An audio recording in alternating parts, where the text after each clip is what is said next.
Nous sommes mercredi 17 mai 2023. Madame, Messieurs, bonjour et bienvenue sur Semel 13 Télévision. C'est l'heure de votre émission Semel chez vous. Nous avons le réel plaisir de recevoir pour vous Monsieur Aristote, Maître Aristote Chibobois. Il est président de la Ligue nationale de jeunes du parti politique LGD du sénateur Matata Mponyo. Avec lui, nous avons sélectionné 3 sujets. Nous allons parler de la marche de l'opposition. Vous avez tous appris que la jeunesse de l'UDPS a également projeté une marche pour ce 20. Est-ce une provocation? Est-ce que cette fois-ci l'autorité de la ville va se décider de pouvoir annuler toutes les 2 marches pour éviter les affrontements? C'est la première thématique. La deuxième thématique, nous allons revenir également sur le propos de Vital Kamerhe qui pense que qui dit qu'est-ce que la marche de l'opposition va-t-elle apporter dans le marché. Il était en train justement de répondre aux questions de journalistes concernant la pénurie de maïs en République démocratique du Congo, en l'occurrence au Katanga. Mais enfin, nous allons aussi parler de l'audit du fichier électoral. Vous savez, l'opposition accuse justement la CENI du manque de transparence dans la sélection des experts pour auditer le fichier électoral. Voilà le thématique retenu pour échanger avec notre invité. Je l'ai dit, il s'appelle Maître Aristote Chibobois. Il est président de la Ligue nationale de jeunes du parti politique LGD du sénateur Matata Mponyo. Maître Aristote, bonjour et bienvenue à vous. Merci beaucoup, très cher journaliste. Merci de l'invitation lancée et merci également à madame pour votre disponibilité et votre souhait à ce que nous puissions échanger pour ce qui concerne notre nation et évidemment ce qui concerne la jeunesse de manière générale. Très bien, merci. Cette émission a toujours été co-présentée, vous le savez, madame, messieurs, je suis avec madame Tania. Bonjour Tania et bienvenue. Bonjour Nathan, bonjour maître Aristote. Bonjour. Merci d'avoir répondu à notre invitation. Bonjour aussi aux téléspectateurs de Semel chez vous. Nous passerons de très bons moments comme nous en avons l'habitude. Très bien, de très bons moments comme nous avons l'habitude, maître Aristote. Aujourd'hui, en quelques minutes, en 2 minutes, je voudrais bien que vous puissiez nous donner votre avis. Nous sommes le 17 mai, c'est un jour férié, justement dédié à l'entrée de l'AFDEL.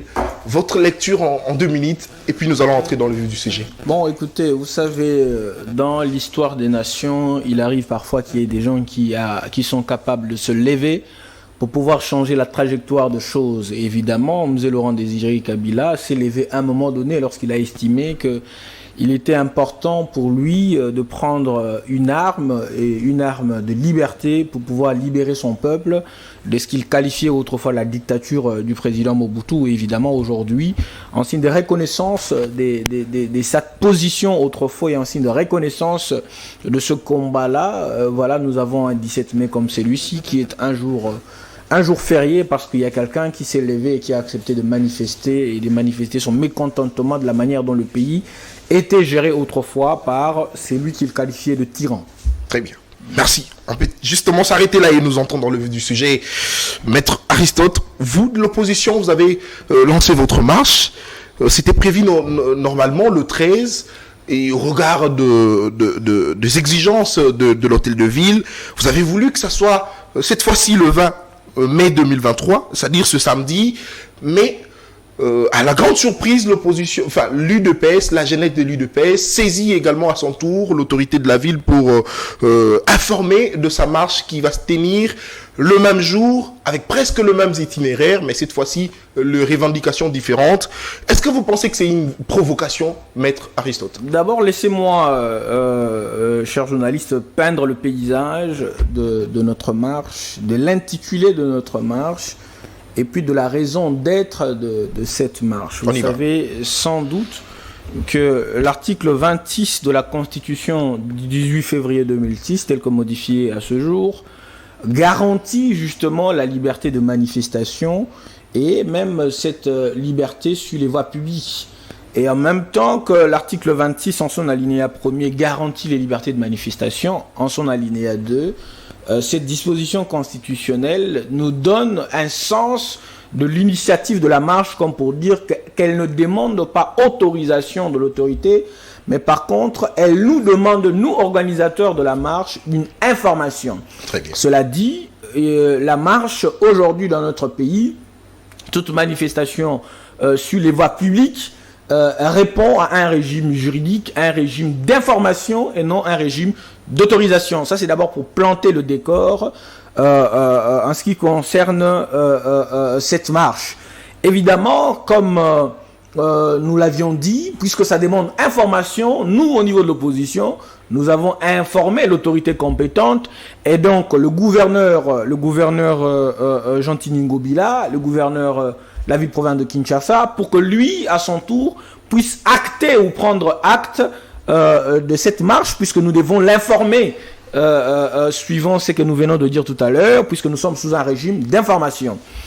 Et qu'à cela ne tienne, le gouverneur va sans doute nous inviter dans ces locaux de l'hôtel de ville pour justement nous dire que cette marche ne peut pas se dérouler le 13, le jour où nous de l'opposition nous avions choisi, arguant que cette marche peut se rencontrer avec une certaine insécurité dans la ville, puisque évidemment lui en tant qu'autorité de la ville a estimé qu'il y aurait insécurité. Évidemment, dans ces narratifs, il va nous demander de faire un report de la marche à un autre jour. Il avait estimé qu'on puisse le faire le 18, mais nous avons voulu le faire le 20. Le 20 parce que nous savons que les 18, il peut y avoir des gens qui sont dans leur travail. Il faut les laisser quand même travailler, puisque les Congolais vivent parfois par le taux du jour et les choses sont chères. La cherté de la vie est remarquable, etc. Nous avons estimé que cette marche puisse se dérouler le samedi 20 mai. Évidemment, à notre grande surprise, nous avons vu que la jeunesse de l'UDPS et donc du parti au pouvoir de ce régime actuel va choisir la même date, comme si au cours d'une année, au cours d'un mois, il n'y avait que le 20 mai. Nous avons juste compris que ce sont des subterfuges du pouvoir, ce sont les manigances de ceux-là qui nous gèrent, qui évidemment veulent museler l'opposition ou veulent étouffer l'expression de l'opposition. Déjà, pour le premier point, argué par le gouverneur de la ville disant qu'il y avait insécurité, la question que nous nous sommes posée est de savoir comment est-ce que le pouvoir en place va chercher à mettre des activités en marche, à contrôler ou encore mieux à éradiquer cette insécurité au bout de 4 jours.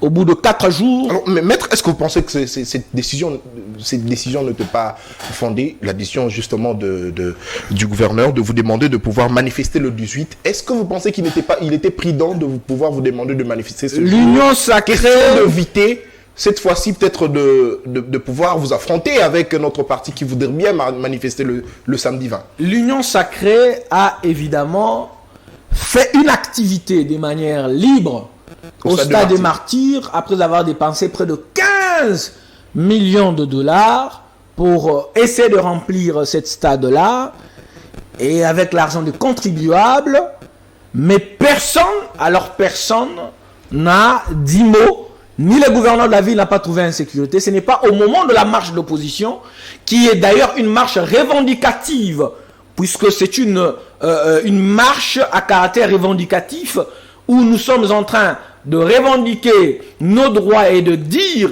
que la vie aujourd'hui est chère. Nous sommes contre la cherté de la vie, contre la balkanisation préparée de la République, et même contre l'insécurité grandissante, puisque comme vous le savez, l'exécutif ou le président de la République, qui d'ailleurs a beaucoup de pouvoir, a une mission régalienne de sécuriser son peuple au travers des organes, notamment gouvernementaux, à savoir le ministère de la Défense notamment. Et donc si, dans le cas d'espèce, le président de la République, qui a reçu mandat du peuple et qui doit sécuriser son peuple pendant 5 ans, a failli à sa mission, nous de l'opposition ayant vu cela, nous devons les sanctionner par des mécanismes de sanctions politiques, même des sanctions juridiques, à savoir les marches, mais les marches pacifiques, parce que comme vous le savez, en droit constitutionnel, de manière particulière, les manifestations publiques sont une forme de sanction à l'autorité pour lui dire que tu n'arrives pas à faire ton travail et à le faire de la plus belle manière et de la plus bonne manière que plausible. Voilà. Alors maître, pourquoi estimez-vous ou insistez sur le fait que les autorités compétentes de la ville chercheraient à étouffer votre marche? Évidemment, nous l'avions dit tout à l'heure, lorsque l'Union sacrée s'évertue à organiser une activité au stade de martyrs de la Pentecôte en donnant tout le moyen possible pour que ceux-là qui viennent à la marche aient 15 000 francs, 20 000 francs par personne. Évidemment, lorsque vous êtes payé pour un travail, vous devez le faire. Ceux-là qui ont été payés pour venir au stade des martyrs ont exécuté leurs promesses. C'est-à-dire, ils sont venus en prestation des services parce qu'ils ont été payés 15 000 francs, 20 000 francs. Vous avez suivi les vidéos comme moi. Évidemment, en prestant, ils sont venus répondre à ce service, à leurs promesses faites, puisque les gouvernants, eux, n'ont pas compris que le peuple a accepté parfois de répondre à la promesse faite aux gouvernants, mais eux ne sont pas capables de répondre aux promesses du peuple. Évidemment, s'ils ont accepté de laisser cette activité de l'union sacrée se faire, ils devraient aussi laisser librement l'activité de l'opposition se faire. Mais comme nous sommes une opposition républicaine, comme nous sommes une opposition qui tient compte de la vie des êtres humains, parce que la vie humaine est sacrée et la personne humaine est sacrée, eh bien nous nous sommes dit qu'il n'y ait pas des échauffourées, qu'il n'y ait pas de blessures, qu'il n'y ait pas de mort d'homme. S'ils ont organisé les Koulouna, s'ils ont organisé des hommes armés pour perturber notre marche, nous nous sommes dit, nous n'allons pas leur donner une raison pour la première fois, mais cette fois-ci, nous allons marcher. Nous allons marcher pour des raisons qui sont des raisons sacro-saintes. La vie est chère aujourd'hui. L'inflation a atteint son comble aujourd'hui dans notre pays. Et l'insécurité est tellement grandissante que même dans les périphéries de Kinshasa jusqu'ici à Maluku, les gens n'arrivent plus à atteindre leur ferme parce que l'autorité a failli à sa mission. C'est cela l'objectif de notre marche. Alors, vous venez de le dire, vous êtes une opposition républicaine. Est-ce que l'opposition aujourd'hui se voit à même une fois encore de reporter ou de repousser sa marche pour éviter encore de bras de fer avec le jeune de l'UDPS? Vous savez, on ne peut pas revenir sur la même chose deux fois quand on est opposant revendiquant dans le cadre d'un État démocratique. Mais puisque nous sommes face à un État qui n'est pas du tout démocratique, qui n'est d'ailleurs pas un État de droit, puisque vous savez, il y a un État de droit, d'abord il y a un État, il y a un État de droit, et il y a un État de droit démocratique. Mais puisque nous ne sommes pas dans un État, un, de droit, deux, un État de droit démocratique, évidemment, nous, de l'opposition, par le pacte constitutionnel, puisque comme vous le savez, la Constitution est un pacte que gouvernants et gouvernés ont signé, dirigeants et dirigés ont signé, sur base de la Constitution de la République, au sein même de l'article 64 de la Constitution, qui nous donne le pouvoir à faire échec à tout individu qui exerce le pouvoir par la force ou en violation de la présente Constitution. Nous allons marcher. Nous allons marcher, évidemment, parce que protégés par la Constitution de la République, qui est notre pacte, qui est notre mère, et qui nous sécurise par sa sève vivifiante. C'est cela l'objectif et l'engagement que nous avons pris au niveau de l'opposition pour cette fois. Alors, ces jeunes de l'UDPS sont aussi en train de marcher pour condamner comme ça l'agression du Rwanda contre la République démocratique du Congo. C'est aussi l'une des raisons de la marche de l'opposition. Madame. N'est pas marcher ensemble. Madame, l'UDPS, oui ou non, est un parti au pouvoir? Évidemment que oui. Et donc, on sous-entend que c'est l'UDPS qui gère ce pays au travers de ses envoyés, que ce soit au niveau des organes ministériels, au niveau des administrations, l'administration de l'État. Et donc, en d'autres termes, c'est l'UDPS, au travers de ses envoyés, qui doit nous donner sécurité, nous donner la garantie de vivre dans une vie paisible, de vivre avec une sécurité de l'ordre public, avec une tranquillité, avec une salubrité, sans faille. Mais fort malheureusement, ce n'est pas le cas. Et donc, ce n'est pas à eux, en principe, du pouvoir, voyez-vous, Quand l'UDPS marche, c'est comme si c'était le président Tshisekedi qui est en train de marcher pour dire non à l'agression rwandaise. C'est comme si c'est le président de la République, le premier ministre Sama et tout le gouvernement qui est en train de marcher. Donc vous estimez qu'ils ne peuvent pas marcher. Ils ont une mission, non pas de marcher parce qu'ils ont mandat. Ils ont un mandat. C'est quoi leur mandat? C'est un mandat qui a une durée et un mandat qui a une mission. La durée du mandat du président de la République, c'est de 5 ans.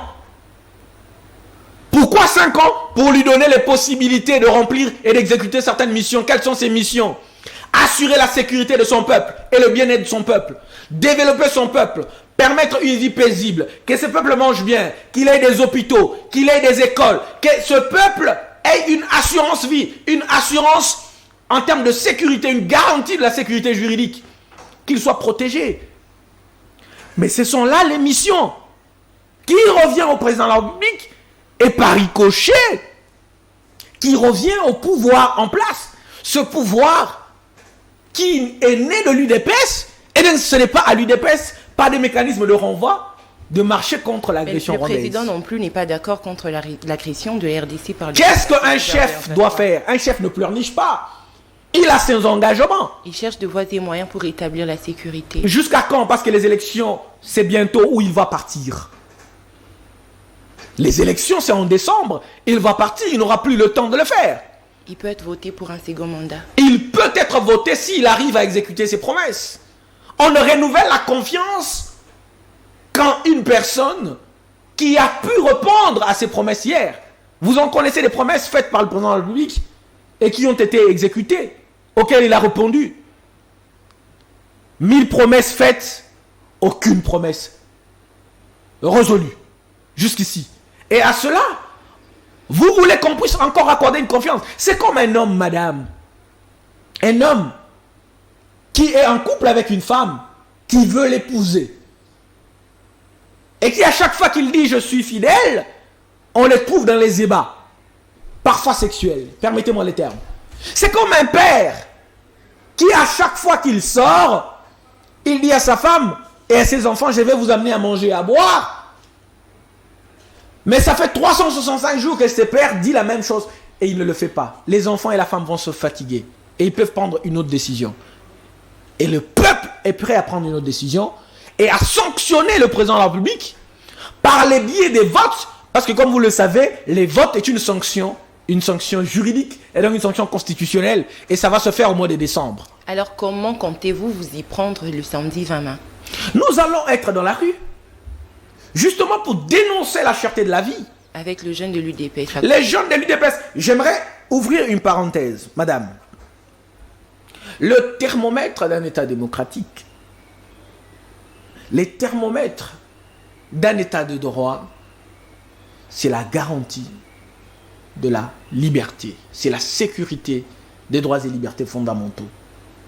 Et dans les cas d'espèce, ces droits et libertés fondamentales, ou fondamentaux plutôt, sont garantis non seulement par la Constitution de la République, mais aussi et surtout par les pactes internationaux sur les droits civils et politiques de 1966, par les déclarations universelles des droits de l'homme, et par autant d'autres actes internationaux. Le monde nous regarde, l'extérieur nous regarde, pour voir si réellement nous sommes dans un état de droit. Nous ne sommes pas contre leur marche, ils peuvent marcher quand ils le veulent. Nous allons être dans la rue. Mais seulement le thermomètre d'un État et d'un État de droit, voire d'un État de droit démocratique, et aujourd'hui un État de droit constitutionnel, est révélé par le respect de liberté, par le respect de droit. Et dans les cas d'espèce, la liberté de manifestation, qui est garantie par l'article 26 de la Constitution, eh bien, évidemment, ce n'est pas le cas aujourd'hui. Et jusque-là, la marche ne vous est pas refusée. C'est là où nous disons que dans notre pays, longtemps on a chanté que nous sommes dans un état de droit. Mais nous avons dit, et nous le redisons, que l'état de droit ne s'autoproclame pas, ne se décrète pas. Ça se vit. C'est comme des caractères de l'humilité et de l'orgueil. On ne peut pas dire que je suis humble. On constate l'humilité. Voilà pourquoi nous, au niveau de nos filières de droit, nous disons que le droit constitutionnel est un droit de la pratique. Ce n'est pas ce qui se dit ou qui disent, ce que disent les textes, mais c'est ce qui se font en pratique. Est-ce qu'aujourd'hui, l'UDPS peut regarder son peuple, plutôt le peuple congolais, et dire que nous sommes dans un état de droit? Non, parce que l'état de droit n'est pas une récitation de sourate. Ça se vit, c'est comme l'humilité, c'est comme la fidélité. Aucun homme ne peut dire qu'il est fidèle, sinon il doit montrer sa fidélité. Aucune femme ne peut dire qu'elle est soumise, sinon elle doit montrer sa soumission. C'est cela l'image de l'état de droit et de l'état de droit démocratique. Alors, maître, moi j'aimerais savoir, est-ce que vous ne pensez pas que vous, de l'opposition, vous êtes provocateur? Parce que le gouverneur de la ville vous a demandé de marcher le 18, vous avez refusé pour marcher le 20.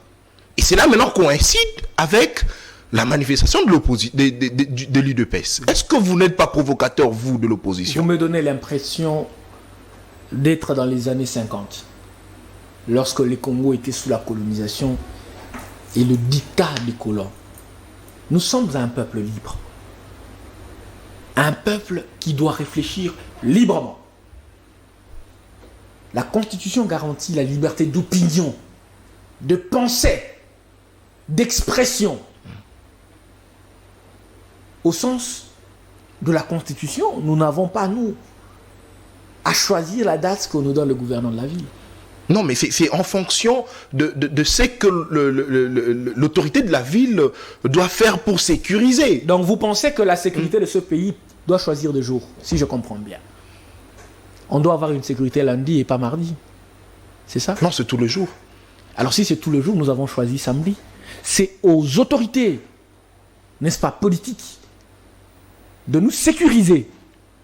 C'est à l'autorité de la ville de vous sécuriser. De nous sécuriser en tant que peuple. Mais maître, vous ne constatez pas que l'autorité de la ville sera incapable de pouvoir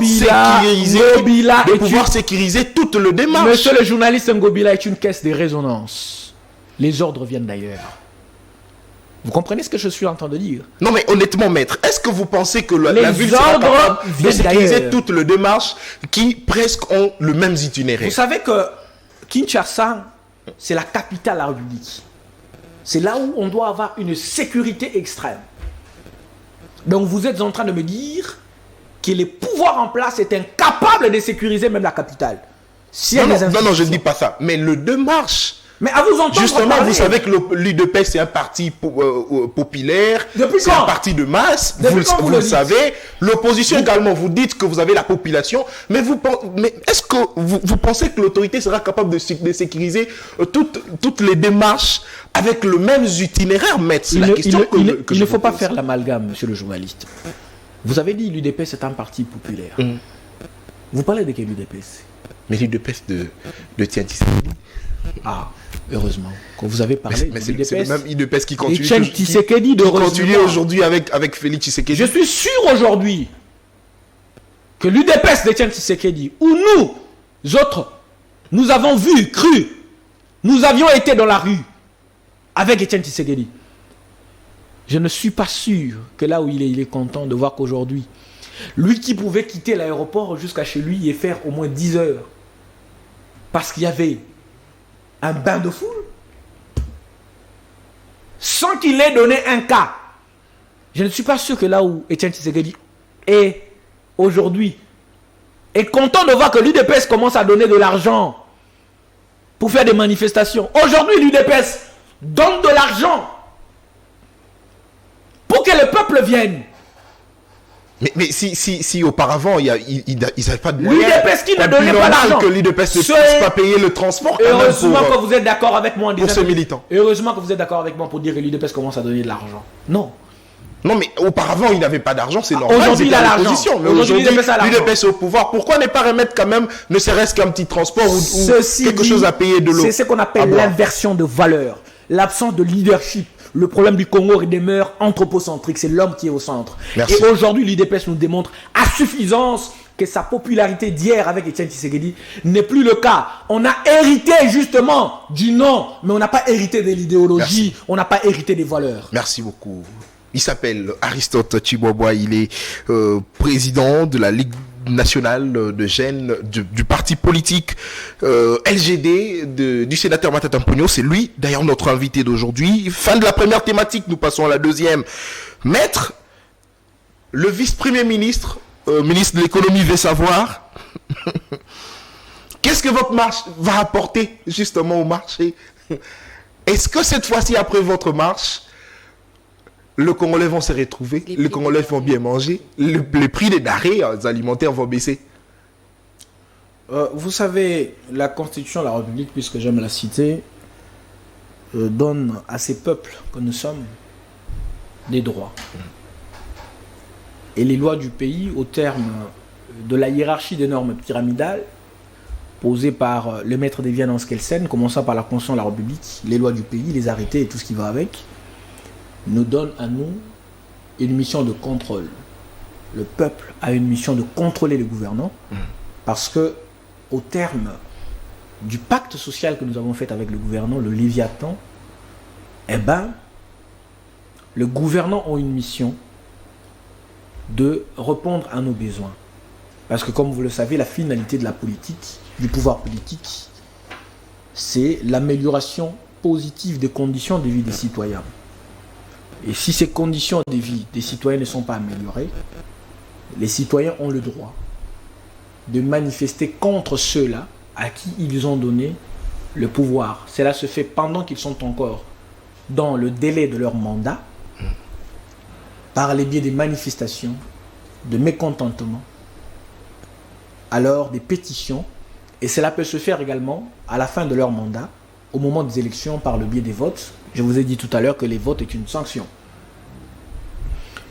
Et donc, dans ces schémas, dans cette architecture, dans ces chapelets d'actions à poser, le peuple, dans le mécanisme de contrôle et des revendications, choisit de manifester pour dire aux gouvernants que vous êtes incapable, vous êtes médiocre, vous n'êtes pas ceux-là que nous avons pensé, celle-là que nous avons pensé que vous êtes, en tant qu'autorité.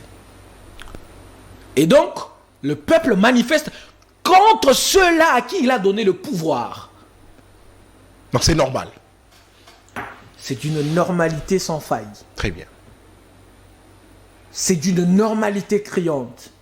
C'est une position constitutionnellement garantie. Un homme et une femme ne peuvent pas mettre au monde des caméras. Ils mettent au monde toujours des enfants. Très bien. La marche ne produit pas les maïs. La marche fait comprendre au gouvernement que tu as échoué ta mission, que ce n'est pas ta place. Et fait prendre conscience au peuple. C'est ça l'objectif. Il ne faut pas faire l'amalgame. Monsieur Vital Kamerhe, c'est quelqu'un de brillant.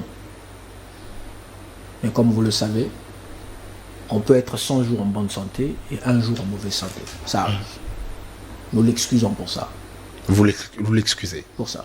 Très bien. Alors, votre analyse, cette fois-ci maintenant de la situation du pays en termes de denrées alimentaires, prenons le cas ici de maïs, qui d'ailleurs a fait en sorte que les autorités, que le ministre puisse se déplacer en Zambie, question de discuter avec le fermier. Et pendant ces temps, on vous accuse, vous de l'opposition, de pouvoir empêcher justement l'entrée de maïs en République démocratique du Congo. Maître, vous avez la parole en 5 minutes pour nous décrire cette situation. Il s'appelle Charles-Louis de Segonda, baron de la Brède et de Montesquieu. Certains l'appellent Montesquieu. Il crée une théorie qu'on appelle la séparation de pouvoirs. Les pouvoirs exécutifs, le pouvoir législatif et les pouvoirs judiciaires. Et dans cette architecture, il donne aux gouvernants beaucoup de pouvoirs, mais de manière séparée. Mais il ne donne pas à l'opposition un pouvoir. Autrement dit, ceux qui nous gèrent ont tout le pouvoir, sécurité, renseignement, contrôle. L'opposition n'a pas une toute petite parcelle de pouvoir. Le seul pouvoir que l'opposition a, c'est le pouvoir que le peuple lui reconnaît. Puisque l'opposition parle pour le compte du peuple, revendique pour le compte du peuple. Et donc si l'opposition est à même capable de parler aux pays voisins pour empêcher que les maïs entrent dans notre pays, alors comprenez que le pouvoir en place n'a même pas un seul pouvoir au regard des relations qu'il traite avec les autres pays voisins. Autrement dit, l'opposition n'a pas de pouvoir, monsieur le journaliste, comme cette théorie que j'entends tous ces derniers temps dans notre pays, la théorie de la main noire. L'opposition n'a pas de pouvoir, justement, de mettre un trait à ce qui est importation de maïs. D'ailleurs, ce n'est pas ça l'objectif de l'opposition. L'opposition veut avoir le pouvoir pour qu'au regard d'autant de terres arables, tant chantées par M. Vital Kamerhe dans notre pays, pour que ces terres arables soient productives pour notre pays, pour notre peuple. Ce n'est pas pour l'importation des maïs. L'opposition vise que le Congo, qui est un pays continent ou sinon un continent dans un continent, parce que le Congo c'est 2 345 000 km² ou plus. Et ce grand pays qui a autant de terres arables a besoin encore de demander à ce que les maïs viennent à l'extérieur. Nous pensons que c'est au pays que nous devons produire, ça c'est au niveau de l'opposition, et c'est au pays que nous devons nourrir non seulement par le Congo, mais aussi nos pays voisins dans le cadre des relations entre les États. Alors maître, dites-nous tout d'abord, comment recevez-vous ou comment avez-vous reçu cette nouvelle de la pénurie de maïs ici en RDC? Comment nous avons reçu ça? C'est les ventres qui ont reçu ça. Quand il y a pénurie de maïs, le Congolais vit pour le moins avec le maïs. Nous avions même préféré qu'il y ait des statistiques nous disant qu'au Congo, ici, nous consommons autant de tonnes de maïs par mois, par jour, par an, chose qui n'a pas été faite. Si ça a été fait, nous aimerions savoir si ces statistiques nous proviennent de quel organisme certifié, ou sinon nous viennent de quelle source. Évidemment, ça n'a pas été fait jusqu'ici. Je pense que les études doivent être faites. Voyez-vous, le gouvernant doit avoir ce que j'appelle la théorie de 3V dans sa gestion. Les gouvernants doivent avoir une vision générale de la gestion du pays. Et dans le cas de cette vision, comme le premier V, le gouvernant doit justement avoir des visées. Il doit avoir des objectifs. Quels sont les objectifs que je vais atteindre? Et le gouvernant doit avoir, n'est-ce pas, une vitesse d'exécution. Il doit examiner le délai. Ma vision par rapport aux objectifs que je vais atteindre, je vais le faire dans combien de temps? De manière générale, on doit nous dire, la vision c'est de produire autant de tonnes de maïs dans tel délai. Et pendant cette période-là, le peuple peut commencer à vivre de telle manière. Je pense que c'est la théorie qui manque à notre pays et au gouvernement d'aujourd'hui, de commencer des projets sans savoir quand est-ce que ça va finir, sans nous dire comment ça va être financé. Aujourd'hui, est-ce qu'on nous a dit comment ces projets doivent être financés? Est-ce qu'on nous a dit le délai d'exécution de ces projets? Des maïs, on va nous dire 6 mois, on va nous dire ça va se faire comment? Le peuple a besoin de savoir. Madame, aujourd'hui l'absence de maïs fait en sorte que nos peuples soient meurtris. Il y a des gens qui meurent dans ce pays, non pas parce qu'on les a tirés une par les M23, mais parce qu'ils ont faim. Ils sont affamés. Et c'est regrettable d'avoir un grand pays comme le nôtre et d'avoir un peuple, n'est-ce pas, meurtri. C'est cet artefact que nous sommes en train de décrier. Et l'opposition se présente comme l'élixir, comme cette portion magique, capable de répondre aux problèmes de notre peuple. D'accord. Alors, pensez-vous que si le projet Boukangalonzo avait porté ses fruits, le pays allait connaître cette situation? Madame, le projet Boukangalonzo a porté ses fruits dans le délai qui était sien. Je l'ai dit dernièrement, que beaucoup d'entre nous parlent de Boukangalonzo. Mais peu sont ceux-là qui savent même, en réalité, C'était quoi le projet? Le projet Boukangalonzo n'était pas seulement pour les maïs. Ouais, un projet Ça, c'est pastoral. Oui, ça c'est la première chose qu'il faut dire à notre peuple. Et ces projets Boukangalonzo, dans le cadre de la continuité de l'État, lorsque M. Matata Ponyo part, laissant derrière lui autant de sociétés nationales créées, laissant derrière lui Transco, Congo Airways, laissant derrière lui autant de projets exécutés, il fallait que dans le cadre de la continuité de l'État, que ceux-là qui sont venus arrivent à faire continuer le projet Boukangalonzo.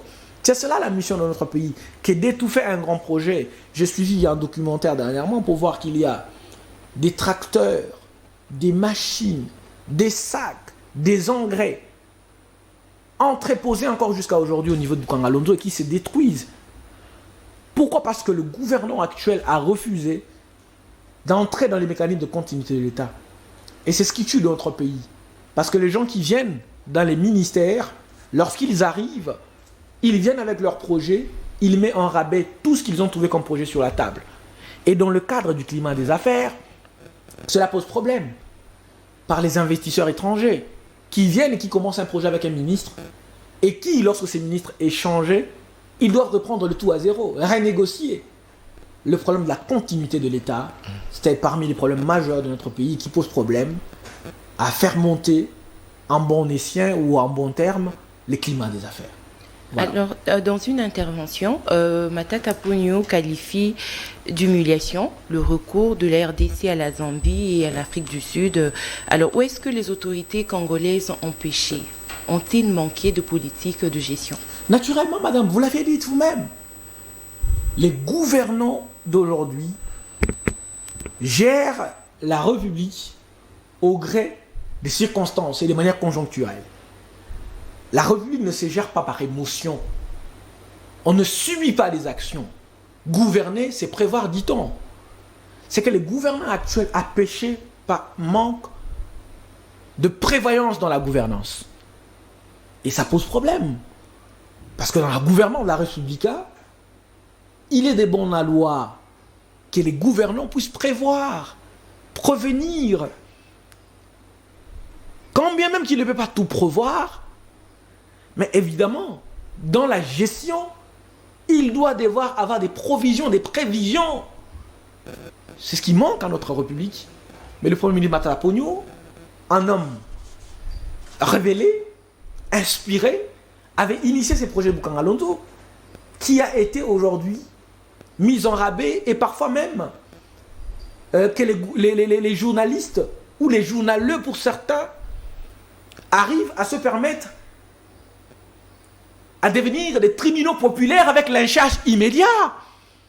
Ce n'est pas... Non, mais maître, lorsqu'il n'y a pas clarté, justement, dans ce projet Boukangalonzo, qu'est-ce que le journaliste peut faire? J'aimerais vous dire qu'il faut aller à la source de la gouvernance. Vous avez suivi Gobler de Africom, société qui était chargée de la gestion de ce projet. Cette société sud-africaine. Mais ces messieurs-là, qui étaient chargés, dit clairement que dans le cadre de ce projet, nous avons eu une mission, non seulement pas de produire, mais également de maintenir la maintenance de machines. La maintenance de tout ce produit. On ne devrait pas revenir au gouvernement pour dire que telle machine, tel tracteur s'est abîmé, il faut nous donner les moyens. Que c'était un tout, un ensemble, pour ne plus revenir au gouvernement pendant 2 ans. Mais lorsque le Premier ministre Matata part, et qu'aujourd'hui, les gouvernants d'aujourd'hui arrivent au pouvoir, mais l'absence de vision a fait en sorte qu'il ne faudrait pas jeter les lauriers au Premier ministre Matata, sénateur à ce jour, président national du parti LGD, notre parti, justement parce qu'ils ont vu en l'homme une vision du Congo en grand, du Congo organisé, structuré. Parce que comme vous le savez, Matata Ponyo, Premier ministre, avec 4 milliards de dollars comme budget, a permis que ce pays ait une stabilité monétaire, une stabilité de prix sans pareil. Mais aujourd'hui, avec 16 milliards de dollars, le pays peine même à manger. Les gens peinent à boire. Et les choses sont en train d'aller de mal en pis, malheureusement. Pourquoi fait-il preuve de poursuite judiciaire? Pourquoi fait-il preuve de poursuite judiciaire? Évidemment, dans un État, même moi, je peux faire preuve de poursuite. On peut me poursuivre. On peut vous poursuivre, madame. On peut poursuivre tout le monde. Là, on est Mais dans on le poursuit procès simplement Boukhara lorsqu'on constate qu'il y a un flou, Mais justement. j'aimerais vous dire, je suis juriste, je suis avocat. Très bien. Ça va? Les cours et tribunaux, je les fréquente presque chaque semaine. Dans mon métier. Il y a des gens qui sont accusés, parfois qui sont accusés injustement. Il y en a qui sont accusés à tort. Mais il y en a aussi qui sont accusés avec raison. Ça ne nous gêne pas. C'est comme Kamiri qui était accusé injustement. Là, c'est au niveau des cours et tribunaux de le déterminer. Très bien. Raison pour laquelle il a été acquitté. C'est les cours et tribunaux. Très bien. Ce n'est pas à moi. Moi, je suis avocat, je plaide. Je peux plaider pour M. Vital Kamerhe. On peut un jour accuser M. Tshisekedi, aujourd'hui au pouvoir, d'avoir mal géré la République. Moi, je peux me lever comme avocat, je peux le défendre, c'est ma mission. Ça, c'est pas un problème. On peut l'accuser pour RAM. On peut l'accuser pour le fiasco du programme 100 jours. Nous, en tant qu'avocats, nous allons faire notre métier. De parler. Nous sommes la bouche de la bouche qui n'a pas de bouche. Nous allons parler devant les cours des Tout tribunaux. comme le sénateur est accusé. Tout comme il est accusé. Ça, ce n'est pas un problème. Ça, ce n'est pas un problème. Et donc, la mission que nous avons, c'est justement au niveau de l'opposition, puisque nous sommes au niveau de l'opposition, c'est de manifester, de revendiquer, de contrôler, de révéler à notre peuple la gestion de ce qui lui revient, sa souveraineté. Puisque l'État, c'est un assemblage de souveraineté. Chacun a donné une part de souveraineté. Vous avez donné votre part de souveraineté, j'ai donné ma part de souveraineté. Et nous avons à réclamer les comptes. Et le gouvernant, M. Tshisekedi notamment, a des comptes à nous rendre. Voilà. Très bien. Merci beaucoup. 40 minutes d'échange avec notre invité. Il s'appelle Maître Aristote Tchiboaboua. Il est président, je rappelle qu'il est président ici de la Ligue nationale de jeunes du parti politique LGD. Dernière thématique, justement, nous évoquons ici l'audit du fichier électoral. 5 experts choisis par la CENI pour 6 jours d'audit du fichier électoral. L'opposition parle justement du manque de transparence dans la sélection des experts pour auditer justement le fichier électoral. Maître, vous avez la parole, parce que nous sommes déjà presque pratiquement à la fin de cette émission. L'audit du fichier électoral, est-ce que les personnes sélectionnées sont ceux-là d'ailleurs que vous aussi, celles-là, voulais-je dire, que vous de l'opposition vous attendez pour auditer ce fichier électoral? Monsieur le journaliste, la CENI est une autorité administrative indépendante. C'est une organisation qui, en principe, doit traiter non pas avec des hommes, trop de personnes physiques comme ça. Pour sa crédibilité, elle doit traiter plus avec des organismes certifiés. Très bien. Les experts qui doivent auditer la CENI, je ne sais pas si ce sont des membres du parti politique UDPS, parce que nous, au niveau de l'opposition, ça ne nous concerne pas. Ce sont des faits privés. Ça leur regarde, eux.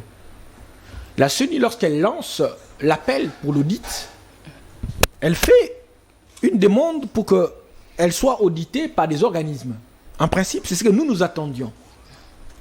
Évidemment, nous allons voir du jour au lendemain des individus, des personnes physiques qui viennent sans certification des organismes pour venir auditer la CENI. Sur quelle base? 2 étrangers. Aujourd'hui, la CENI n'a même pas procédé à l'enrôlement parce que jusqu'à aujourd'hui, ces fichiers électoraux, c'est le fichier des Nanga. Oh. Oh oui, c'est des Nanga. Je vous révèle cela. Le fichier de Nanga. Oh, oui, oui. C'est pas le fichier de Kadima. Non, c'est des Nanga. Kadima n'a rien fait jusqu'ici. Je vous dis la vérité. Il a fait du copier-coller seulement. Je vous dis du copier-coller, c'est mieux. Du couper-coller. Oh. Parce que du copier-coller, vous copiez les bonnes choses. Vous copiez par exemple la carte d'électeur qui autrefois était bonne.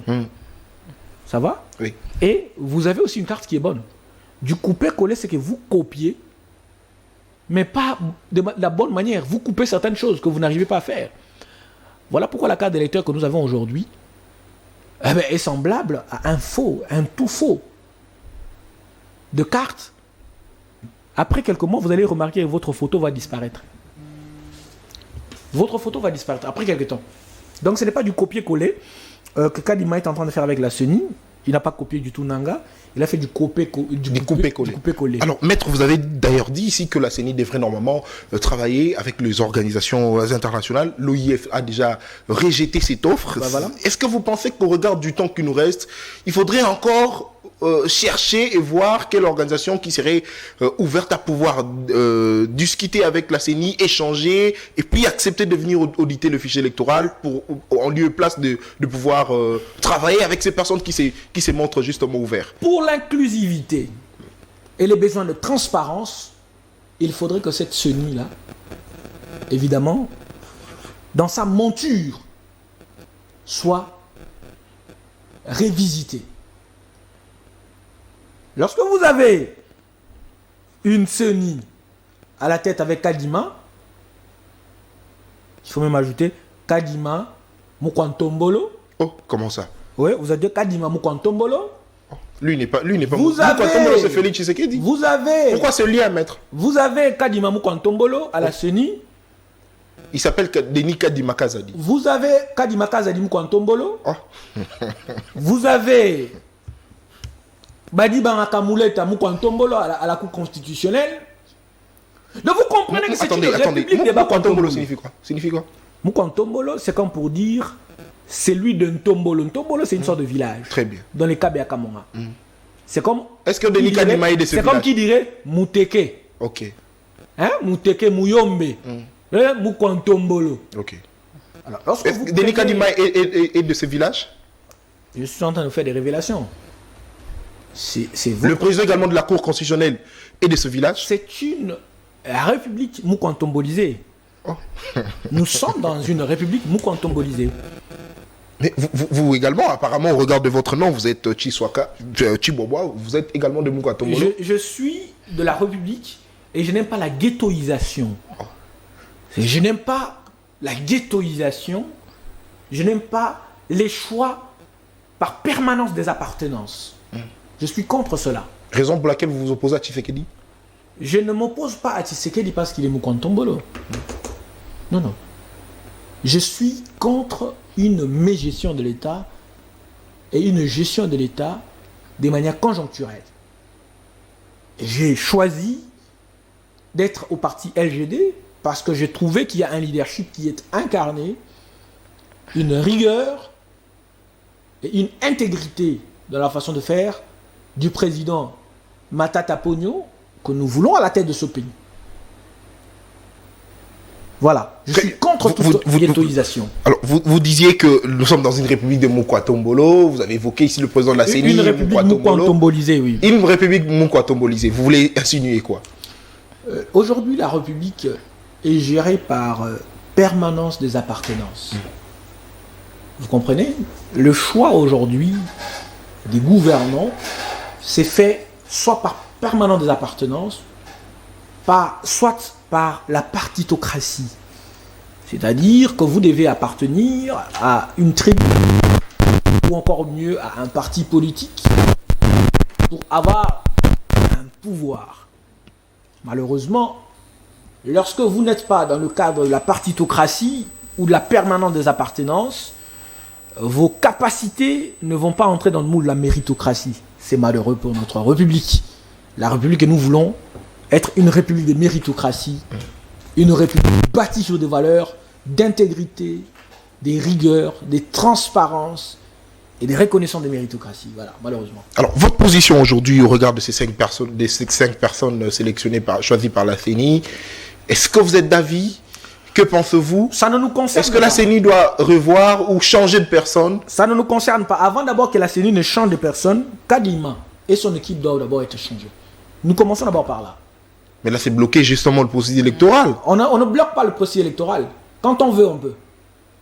Mais le temps maintenant, ce facteur, est-ce que vous êtes en train de... Quand on veut, on peut. De penser à cela. Le temps. On n'a plus que 6 mois. On n'a plus que 6 mois. Nous avons commencé à réclamer ces choses avant même qu'on n'en arrive pas. Là. Donc nous avons compris que le gouvernement s'entête parce qu'il veut boutiquer les élections. C'est cela l'idée.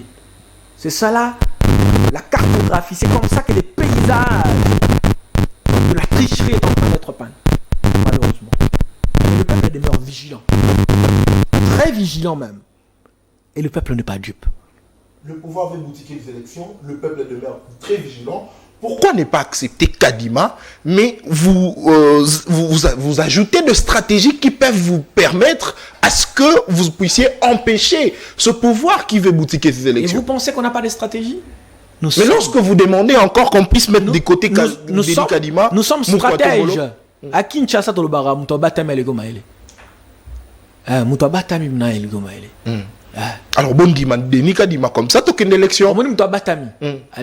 Bondi m'a déni Kadima token d'élection. Sachant, pour répondre à votre question, que les auditeurs de la CENI, des organismes, l'OIF et Léon Reichstein, ça ne nous concerne pas. C'est au fait, comment on appelle ça, une coopération d'amis au niveau de la CENI, et une coopération partitocratique qui ne nous concerne pas et évidemment qui concerne ceux-là même qui ont appelé ces auditeurs. Voilà. Merci. Nous n'avons rien à faire avec cela et nous avons constaté que dans le cas de la gestion de ces pays, il y a obsolescence dans la gestion, il y a un déficit de légitimité dans la gestion de l'État, il y a ambiguïté idéologique dans la gestion de l'État, il y a aujourd'hui, bien évidemment, inconstance de choix dans la gestion de l'État, malheureusement. Très bien. Maître Aristote Chiboboa, cette émission est terminée. Vous avez 1 minute pour le mot de la fin. Nous appelons notre peuple à être dans la rue le 20 mai. Nous allons garder les mêmes itinéraires. Nous sommes en train de marcher non pas pour élire quelqu'un. Nous sommes en train de marcher non pas pour les élections, pour demander que vous puissiez voter quelqu'un. Nous marchons pour que vous puissiez bien manger parce que la vie est devenue chère aujourd'hui. Nous marchons parce que le pays est dans une insécurité patente. Jusqu'ici, à l'Ozone, nous avons vu que ceux-là des forces grises de l'UDPS commencent à faire la loi. Vers Maluku, les gens n'arrivent plus à être dans leurs fermes. Et c'est regrettable. Le pays est presque sous une sous-traitance sécuritaire. C'est soit l'EAC qui gère l'Est, c'est soit la SADC.